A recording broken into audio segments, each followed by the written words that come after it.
big Yeti. Let's all sit down for our story. They're read for you and me. Yeti Tales!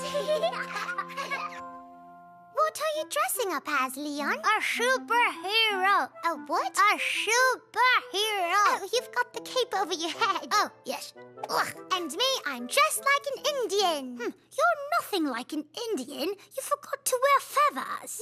No, Indian princesses always wear necklaces, I'll have you know. That's not true. They have eagle feathers. No, they don't. Yes, that so is right. No, that's not right. It is right. Not. Is. Not. Is. Not. Is. Not. Is. Not. Is.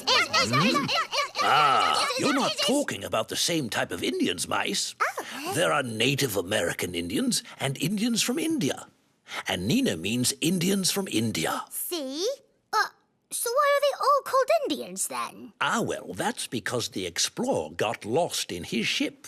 He thought he would get to India, but he actually landed in the Americas. Oh, right, so that's why they're called Indians then. Exactly, Nina. So, what do you say to reading a story set in India then? Oh, yes, our story. Our story. All right, let's go. Are you ready, my little mice? Yes. Let's go then. My story begins.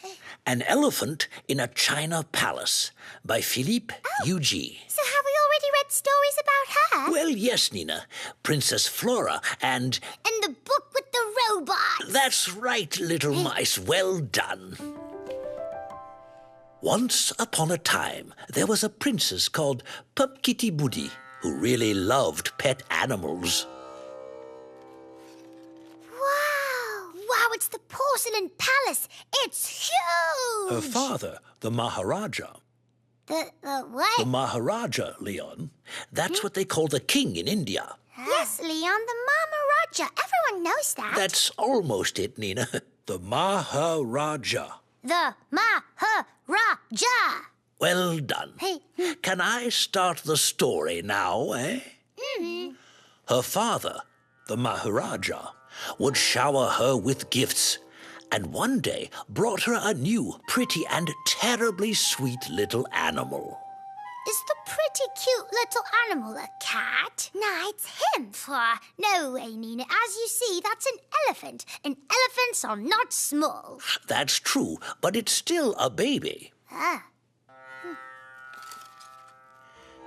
Princess Pup always took great care to look after her pets.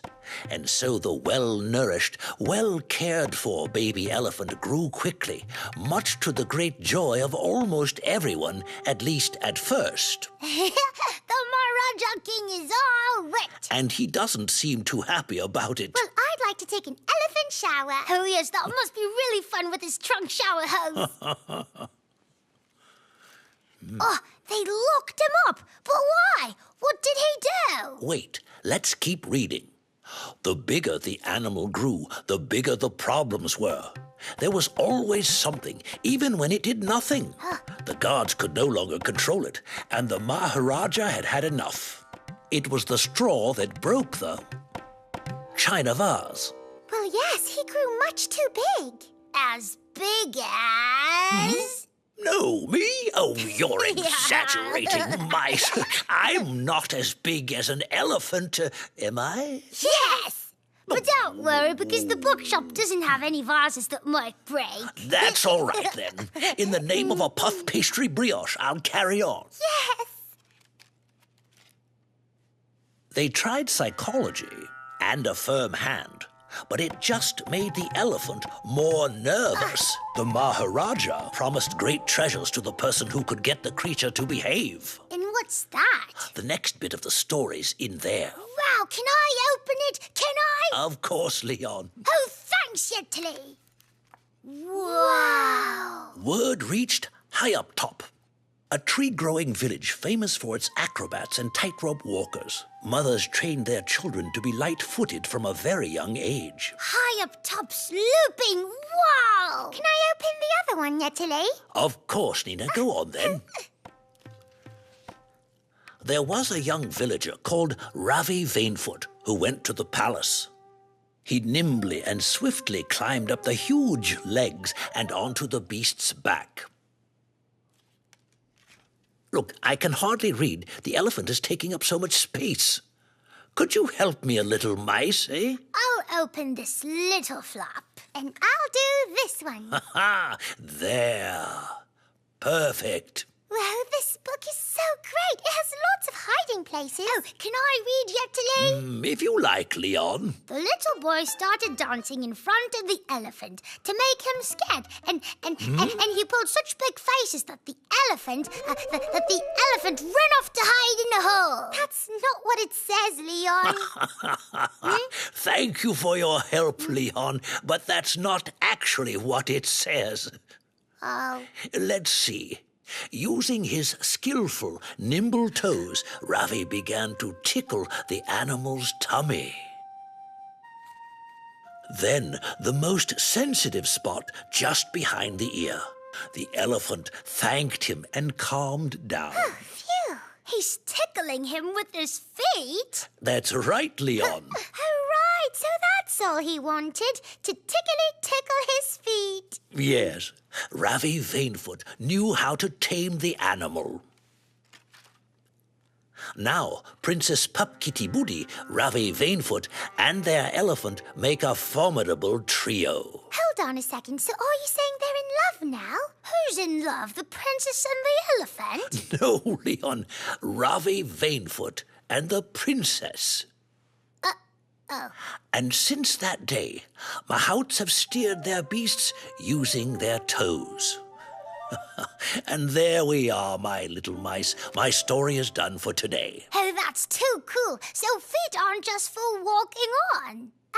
Apparently not. In the name of a cheese naan bread, sometimes you have to put aside the psychology of feet and make space. For elephants in bookshops. What? You mean me? No, but stay here and don't move far, because we'll be back tomorrow for a story. Yes, until tomorrow, Yetili. Namaste, my little mice.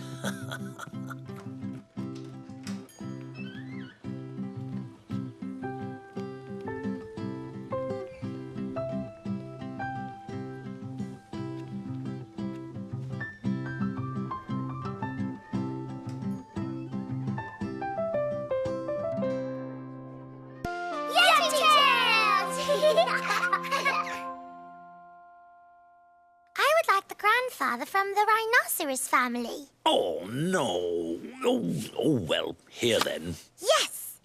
Thanks, Yetili. And now I'd like the sister from the walrus family. Nope. I don't have it. Oh, but I was sure that you had it. Sheesh. Well, no. Right, my turn. I would like the grandfather from the rhinoceros family. Ha-ha! What? It's not even part of the set. Thanks. I'd like the mother from the rhinoceros family. Oh, no. Come on. There you go. Now I have the whole rhinoceros family. Ha ha ha! I won. That's not fair. Let's play again. Leon, what's up? Indeed, what's bugging you? Not a bug, a mosquito. Huh? Really? And where is this mosquito? All the way over there. But that's it, I got it. I'm the king of mosquito catchers. The king or just the knight? Well, now that you've had your little victory, and I've had mine, how about we read our story, eh? What do you say, little mice? Oh, yes, our story. Our story.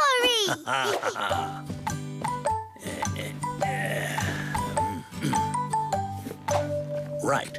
So are you sitting comfortably, little mice? Yes. Let my story begin. The Wooden Knight by Frédéric Marais. Yes, a story about a knight. Ha-ha, yes, perhaps. Many years ago, in a land far away, there lived a boy who had nothing. He would approach passers-by in the hope of being given a little food or some coins. Does that mean he lives in the streets? Yes, it looks that way. Oh, the poor thing. There's no such thing as a child who lives in the streets. Unfortunately, yes. Sometimes there is. One day, An old misfit appeared in front of the boy, as if from nowhere, and offered to give him a treasure. Oh, treasure! That is way super cool! And now he can buy himself a house. But how will he ever become a knight then? Let's keep reading. The old man put down a series of wooden pieces and told the boy how to move them around. The boy was disappointed and wanted to leave, but while playing with the figurines, the old misfit told stories. But that's not a treasure at all. I know that game. What's it called again? It looks like a chess set. Well, it's a chess set made of gold, then. It doesn't look like it's made of gold. So there's no treasure. Not one that's immediately obvious. Oh, that's it. He's a cavalier at last. In chess, you actually call it a knight. And so, in just a few moves, the boy was on an adventure. During battles, he became protector and conqueror, weak and powerful, soldier and king, infantryman and knight, the victor and the vanquished. All at the same time? All that in lots of different games, I think. You could say he's really taken to the game in the name of a hazelnut swirl. And then, when night fell, the old man gave the boy his treasure and left. Oh, so that really is the treasure, then? That's right, Nina. The picture only shows the knight and rook, but the treasure is all the pieces in the set. Hold on, Yetili. Go back a bit. So is that what happens when he plays chess? So it's a magic game, then? Sort of. It's the magic of chess. You can have all kinds of adventures on a chessboard.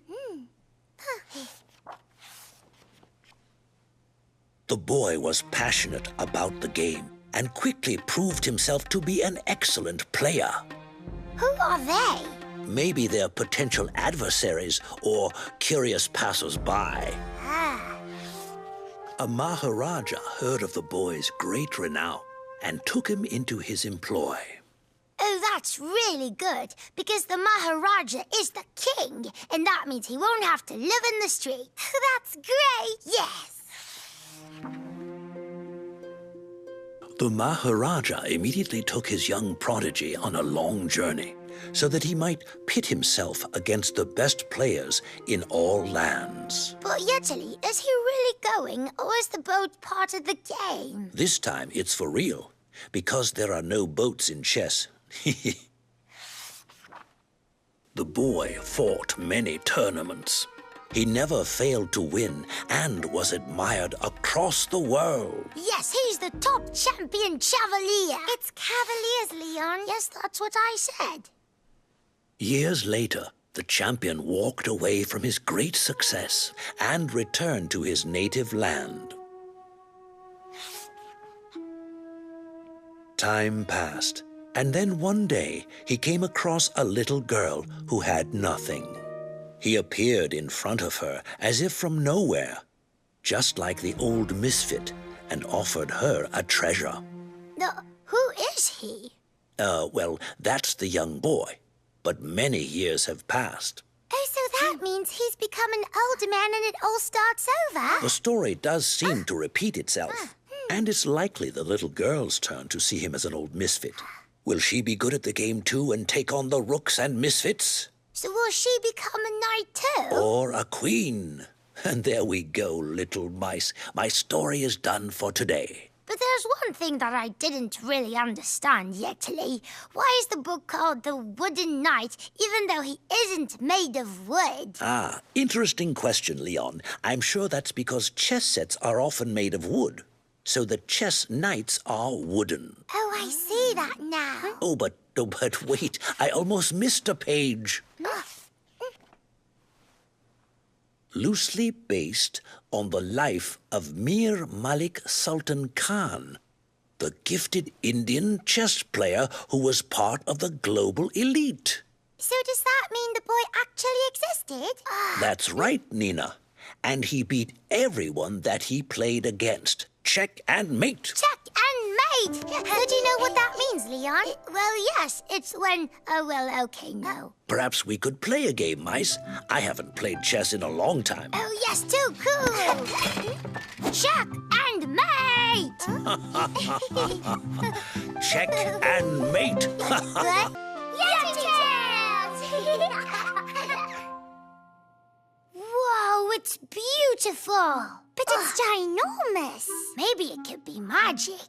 I think it's the loveliest feather in the world. But where does it come from? Oh, that's true. Some bird must have lost it. Well, yes, but it must be a gigantic bird. There it is. I was looking for that everywhere. I needed it to finish writing my story. Oh, but it's a feather, not a pencil. Well, yes. You don't write with feathers. He's mad. Get your facts straight, mice, before people wrote with feathers. Before what? When everything was in black and white? Almost right, yes. Or a little before then, even. It seems that all the best stories are written using a feather pen. But as you're here and you found my pen, what do you say to the idea of reading a story, hmm? Oh, yes, our story! Our story! Right, let's go.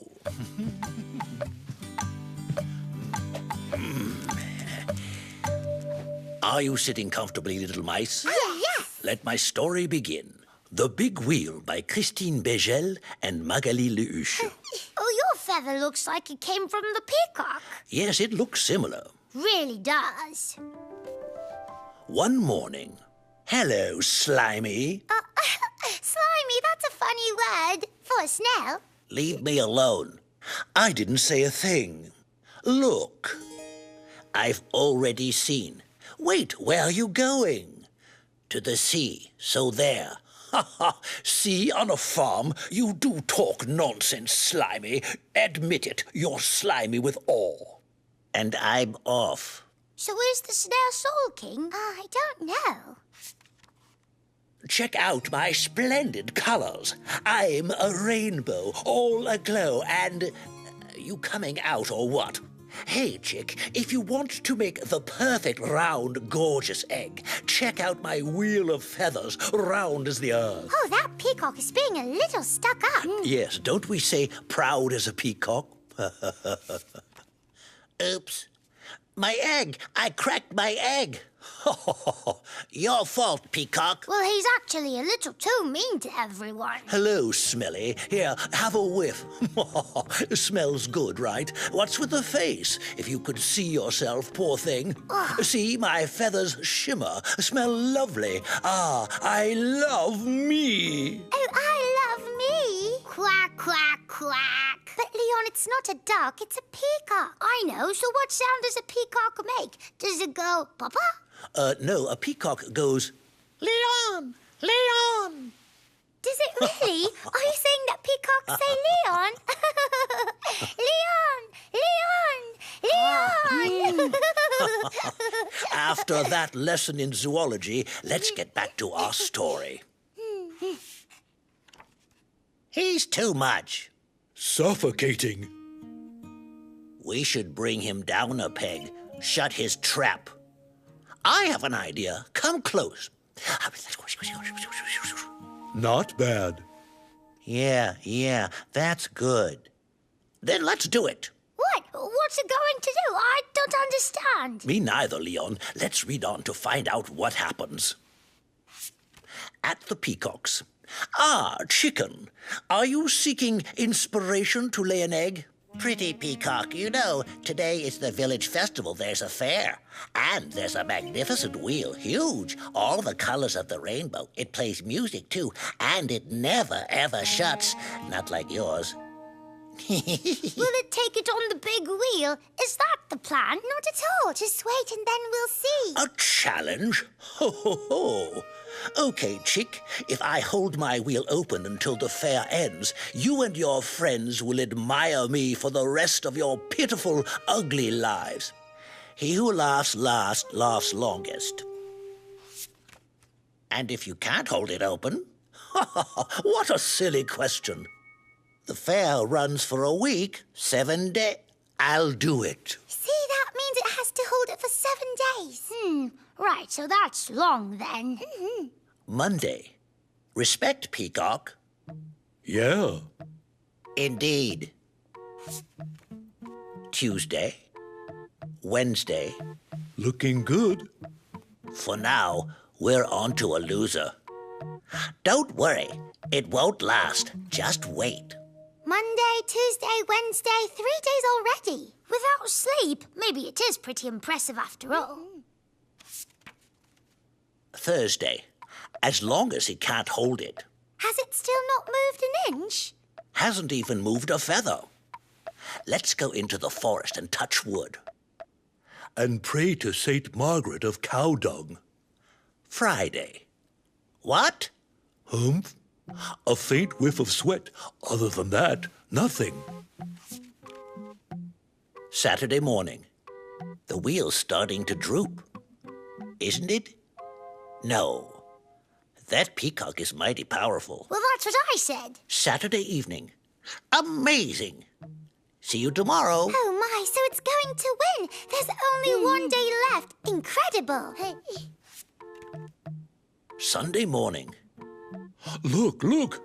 That feather is lifeless, dear peacock. Sunday lunchtime. So, handsome, you laid an egg yet? Oh, it's suddenly fallen to pieces. It looks like a wilted flower. Sunday afternoon. Give up. Admit it was too much for you. We won't hold it against you. Say something. Anyone can make a mistake, even a rainbow. Sunday evening. Let it go. Look at yourself. What happened to your good looks? Is this really worth it?